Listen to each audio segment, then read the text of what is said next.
I was watching. I had watched everything that was reflected in his eyes.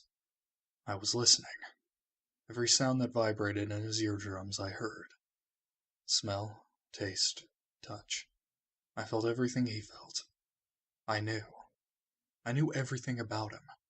What he was thinking, what he was feeling, what he was sensing. All of his feelings and worries and fears became mine. My mind, my consciousness, was inside of him. Through the morphic's field set, we were resonant, and we were as one.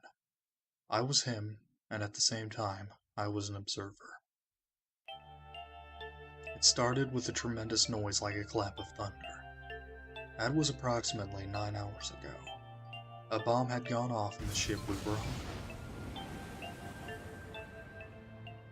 That was when my resonance with him began. My resonant event melted into him, and we became one inside of Junpei. Somehow I found myself in Junpei's mind, 9 years in the future. But I didn't lose myself. I was living in two realities at once. One was the present, and the other was the future. Perhaps you can think of it as two movies showing on the same screen at the same time. Eventually, it becomes difficult to separate them and determine which movie is which. However, if I concentrated, I was able to focus on one or the other. That was why I was able to grasp what was happening in front of me. Come on! Over here! That was my brother, Krishiki. He was screaming. I followed him. Around me were 7 other children. They all looked like they were about my age. Come on, hurry up! We ran down a long straight hallway and burst into the large hospital room.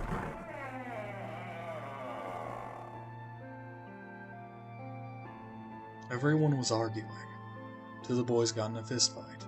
A girl watching them began to cry. I want to go home, she cried. I want to go home.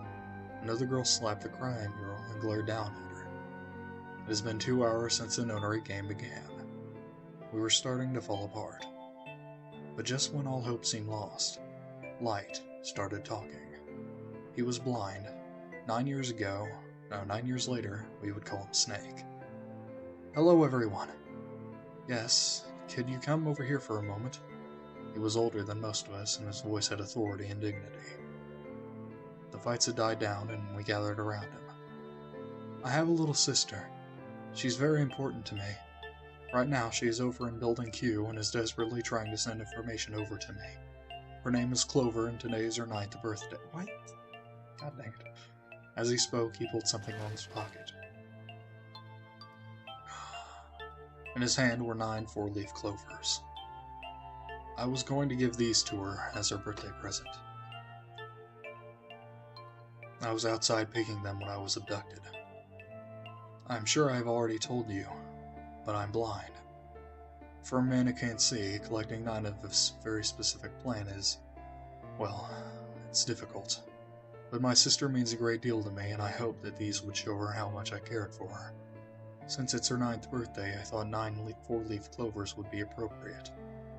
Every one of you has a brother or sister in Building Q with Clover. For their sake, we have to survive. We have to get off this ship. Do you understand? If we're going to do that, there are 3 things you have to remember. We need trust and love, and we have faith, and we have to have faith in one another. If we can take all 3 of those to heart, then I promise that good luck will come our way. Did you know that the leaves on the 4-leaf clover mean faith, love, trust, love, and luck? Those words are leaf words. So, if you believe what I've told you, and you understand, then I want you each to have one of these. They're a promise between friends. He gave a clover to each of us. I took one too. Eventually, he was left with only a single 4-leaf clover. He had one last thing to say. Now don't ever forget, so long as you have that, we will always be connected. Do you understand?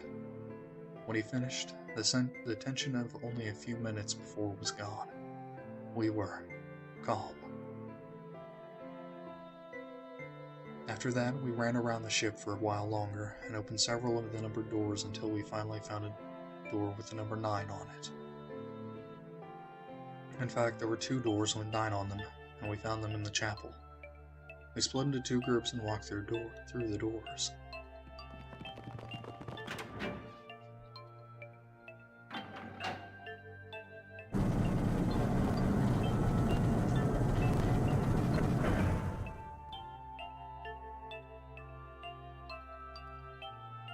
Before long, we all found ourselves in a room with a ceiling that looked like an upside-down funnel.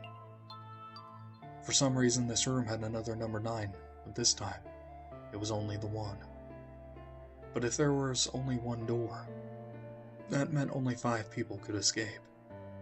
What were we going to do? There aren't any other doors? We began to panic. Then, as if things had not gotten bad enough already,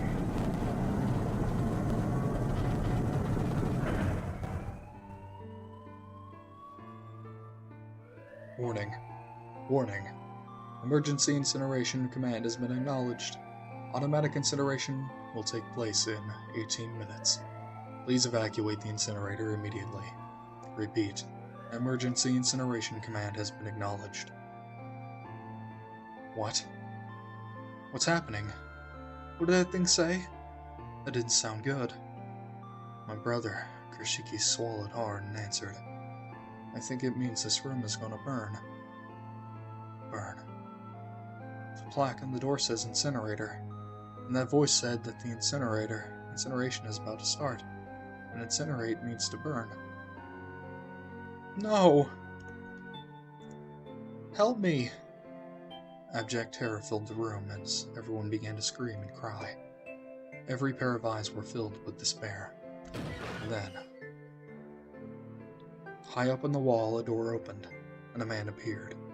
He was a huge, frightening mountain of a man, as large as a bear. 9 years later, we would call him 7. Don't worry, kids. I'm not your enemy. I'm one of the good guys. I'm a detective. I'm here to rescue you. The rest happened just like 7 had said it did. 4 of us who had stayed behind were saved by 7. We crawled through the vent, away from the incinerator, and slid down the hall. We came out on the other side of the door 9. On the wall opposite the door was a set of double doors. We went through those and began to run up the spiral stairs. As we ran, I led the way. Behind me were Nona, my brother, Krishiki, Snake, and 7. The other children, the ones who had gone through door 9 before us, were up ahead. I could hear them cheering each other on. We ran, and ran, and ran. We leapt across as many stairs as we could and kept running. The stairs spiraled upward like a tornado. Eventually, I pulled ahead of the rest. Perhaps Nona had slowed them down. I didn't want to lose them, so I slowed down as well. I didn't stop, but I glanced over my shoulder from time to time to see if they caught up. That was when I realized. Oh no. Where is it? Did I drop Junpei's present? I knew it had it with me when we passed through the vent. Then, had I dropped it as we slid out? I had to go back. I had to.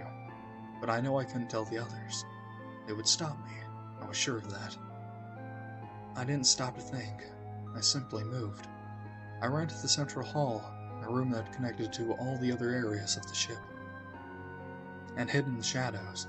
The moments later, I felt a run of wind as they ran past me, up the staircase. I waited until they were out of sight, and then I ran. I moved as quietly as I could, down and down and down. Finally, I reached the bottom deck. I ran into the hallway and looked around frantically. There it is. It was just where I had thought it would be, sitting under the opening of the vent.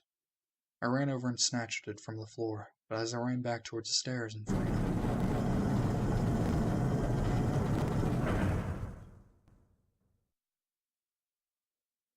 the door to the incinerator opened, and a man stepped out. It was Hongo. Kentaro Hongo. 9 years later, we would call him Ace. How wonderful to see you decided to come back. His smile made my blood run cold. It looked mechanical, as if someone had simply pulled up the corners of his mouth. Come with me. We must continue the experiment. I shook my head, eyes wide. Slowly I began to walk backwards. 1 step, 2 steps, 3 steps. Then I spun around and broke into a run. I felt Hongo's hand close over my left wrist. I said, "Come with me." There was an edge of insanity to his voice now. I pulled as hard as I could. "No, I don't want to. Let me go. Please let go of me." I shook my body and flailed my arms, trying desperately to get Hongo to let go of me. But I was still only a child. I was no match for a man like Hongo. Stop struggling. Do as I tell you. He heaved on my arm, trying to pull me into the incinerator. I screamed, "Help me! Somebody help me!" Then, suddenly, Akane! The door to the stairs flew open, and my brother, Krishiki, burst out of it. Behind him came Seven and Snake. "Akane!" He cried my name again as he leapt toward Hongo. "You came back!" I cried out. "You're too late, idiot." Hongo threw his full weight against my arm, pulling us both into the incinerator. Ah! The force of it threw me to the floor. I scrambled to my feet and looked toward the open number 9 door. Hongo stood between it and me, but behind him I could see my brother. His fists were clenched. But those fists never reached Hongo.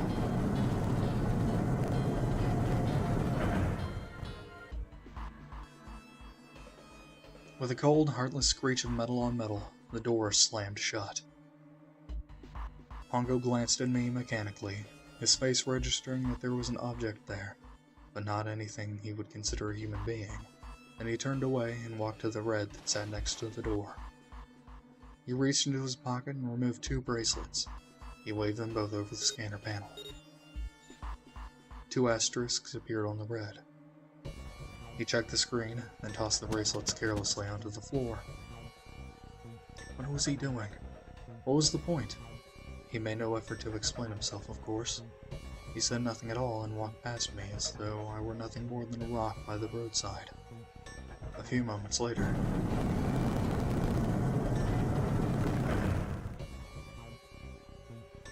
the double door slid shut as well. Faintly, I could hear someone pounding on the door behind me. I turned around and ran toward the door with the 9. "Akane! Akane! Are you okay?" I could hear a voice from the other side of the door. A worried, frightened voice. "Help me!" My throat was already raw, but I screamed as loud as I could. My voice echoed lonely around the empty room. "What should I do? I think I'm trapped in here." "Where's Hongo?" "He went out the other door." "What?" Then it started again. Warning. Warning. Emergency incineration command has been acknowledged. Automatic incineration will take place in 18 minutes. Please evacuate the incinerator immediately. Man, I knew what I was going to say. That is one hell of a creepy voice. I knew it. It's starting. Santa started the incinerator. And I never thought I'd hear that damn voice again after 9 years. The hell? What the hell? What are you talking about? It's 9 years this and 9 years that, and when it's not 9 years something, then you're talking about some sort of experiments. What in God's name are you talking about? You aren't making any sense. I'm sorry, Lotus, but we really don't have the time to explain it right now. I promise I'll tell you everything once we get out of here. But automatic incineration will take place in 17 minutes. You know what that means, right? Incinerate means burn. What kind of idiot do you think I am? I know what incinerate means. Well... Okay, fine. I won't ask anything else. Talk about whatever you want. But you have to do something for me. 7. Figure this out. What? Why me? Just shut up and stop this thing. How the hell? There has to be some sort of emergency shut-off button. There. Isn't anything like that. How the hell do you know? Because I looked for it 9 years ago. Yeah, Lotus isn't happy about that. Can't really blame her. Wait. The floor. It's moving. What? What? What else can I say about it, but... What the hell is that? What else could I say, but... What is that? The floor opened and a machine rose up out of it. It looked like a computer. At least, it kind of did. There was a monitor, a keyboard, and a cross-shaped device of some kind. Something about the machine scared me, but I forced myself to walk up to it. I was terrified. Tears poured down my face. I wiped them off even as more took their place and forced myself forward. Finally, I reached it. I looked at the screen. It was blank. All I saw was my own frightened face staring back at me from the glass, drenched in tears. All I can see on the screen is a reflection of my own face. I'm looking kind of freaked out. I know I'm sweating like crazy, but seeing it kind of drives it home. Okay, Junpei, just calm down, alright? Everything's gonna be okay. And I wish that thing would just shut up. Automatic incineration will take place in 15 minutes. Alright, back to this thing. If it's only showing up now, then it's gotta be important. But what the hell am I supposed to do with it? Hey, move. Hey, we're all tense, lady. That doesn't mean you get to shove people around. Okay, it's turned on. There's nothing on the screen, though. This is bad. This is really bad. If there's nothing on here, how are we supposed to do anything with it? Sure, just push buttons. I'm sure that'll... Oh, no. No, no, no. No, no, no, no. No. No, we're not doing Sudoku. Gosh.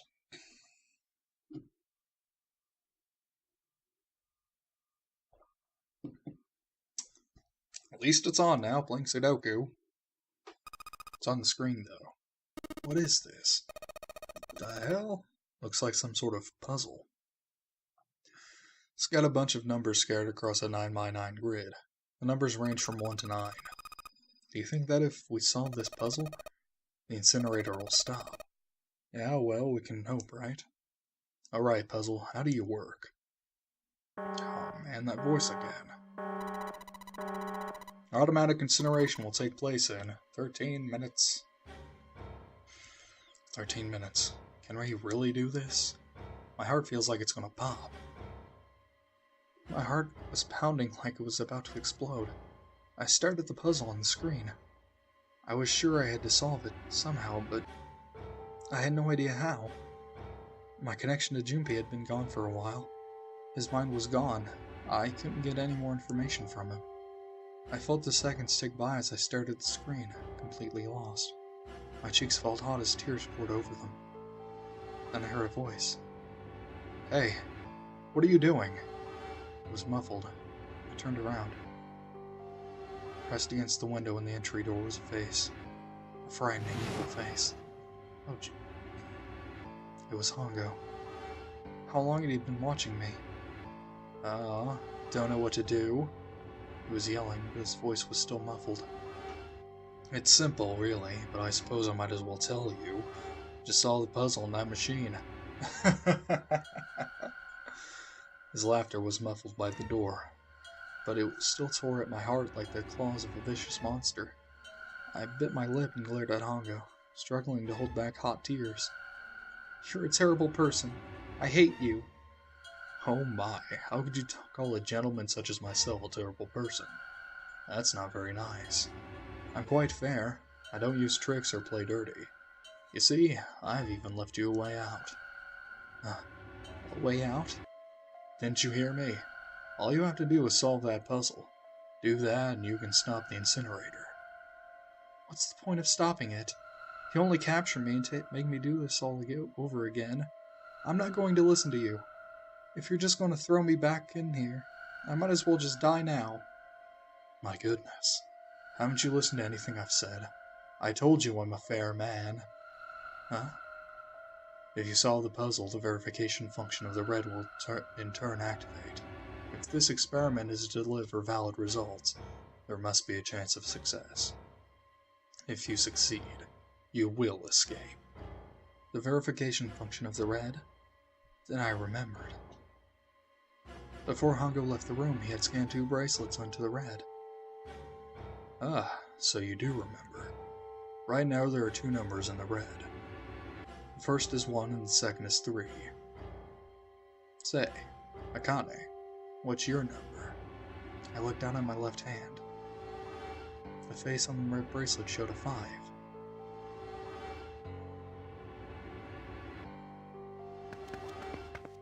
I ran to the door with the 9 on it. I grabbed the red and put my hand against the scanner panel.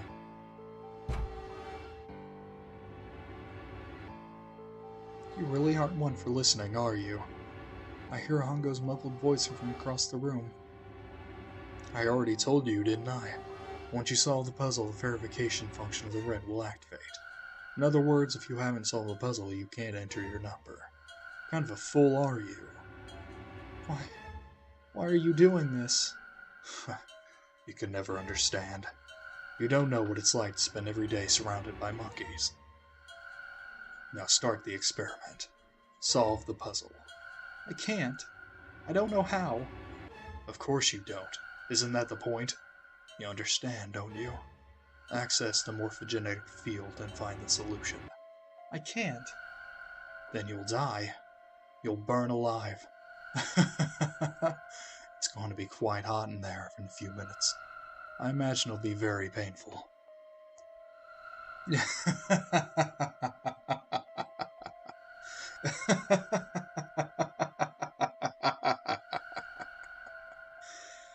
His horrible laugh echoed across the room, and even after his face disappeared from the window, I could hear it.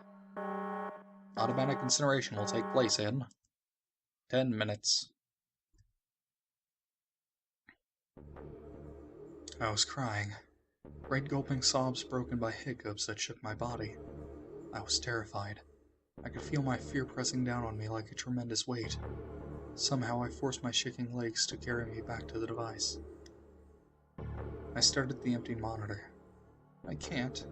I just can't. There's no way. I can't figure this out. What was I going to do? I didn't know. I didn't even know where to start. Fear scattered my thoughts, and all I could think of was how I was going to die.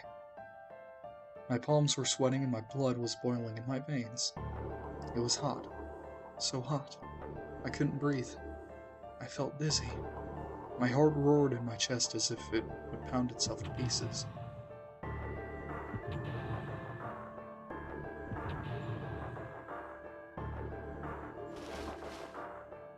I reached into my pocket.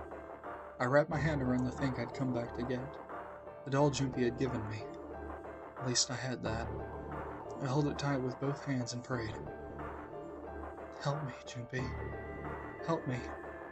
Help me. Help me. Junpei. Junpei. Oh my god. Please. Help me. Junpei. Akane. Akane? Who the hell's Akane? Shut up. Just shut the hell up. Seven and Lotus didn't understand. I think Clover and Snake have an idea, though. Clover's looking at me, and I think Snake might have figured it out as... No, it doesn't matter. They're in my way. Where'd she go? Maybe over here.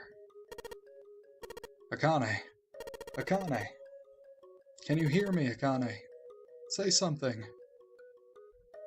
Did something break her connection? I swear I just heard her. Akane, answer me. Akane? Junpei? I spun around. I heard a voice. His voice. I looked around. He wasn't in the room, of course, but I'd heard it so clearly. like he was right there. Junpei! I screamed as loud as I could. Immediately I heard him call back. Akane! Junpei! That's her. She's there. And that means... Akane! Are you in the incinerator right now? Yes, I am. How did you know? Now understand what Santa meant. Right. There's only one way to help her. You were brought here to help my sister. To save Akane. I think I get it now. Automatic incineration will take place in 7 minutes. Junpei, we don't have time. As quickly as I could, I told him that I had to solve the puzzle in order to stop the incinerator. Got it. And I do. I get everything now. At last, I finally understand what all of this means. I know why the nonary game was held today. I know why we were kidnapped and brought here. It was all for this moment. All of this was planned out to lead to this moment. Oh my god. This is insane. I can't believe it. There's only one possible answer. June is. 0 is. Akane Kurashiki. She recreated the history of the future that she had a glimpse of 9 years ago. She tried to save herself that way 9 years ago. No. She's trying to save herself right now. That means that there's only one thing for me to do. Even if this is all some sort of insane plan, I will save her. I will save Akane Kurashiki. I must save her, no matter what. Automatic incineration will take place in 6 minutes. Junpei? Yeah, I know. Just hang in there, alright? I promise I'll get you out of there. I'm not gonna let you die. I promise. So don't worry, alright? Just give me a few minutes, okay? Okay. My voice shook as I answered. It was hot in the room. It felt like my heart was on fire. 6 minutes or not, my heart burned with my feelings for him. Alright. Time to get to work, Junpei. Is Snake talking to them about something? Whatever. It doesn't matter. Get out of my way. Hey, what are you? Just trust me, okay? Sorry, Lotus. I didn't mean to snap, but there's a lot more at stake here than your pride. I'll apologize later, alright? Now, let's have a look at this thing. We've got numbers all over this grid. Now, if I'm looking at this right, I'm going to need to fill in all the empty squares with numbers from 1 to 9. But I can't use the same 2 numbers in any horizontal or vertical row. The same has to go for the 3 by 3 square with the thick lines around them. That means I need to put different numbers in the horizontal and vertical rows, as well as the 3 by 3 spaces. I think that's the rule here. Alright, bring it on! I'm going to do this on my own, with my own mind. I'm going to solve this problem.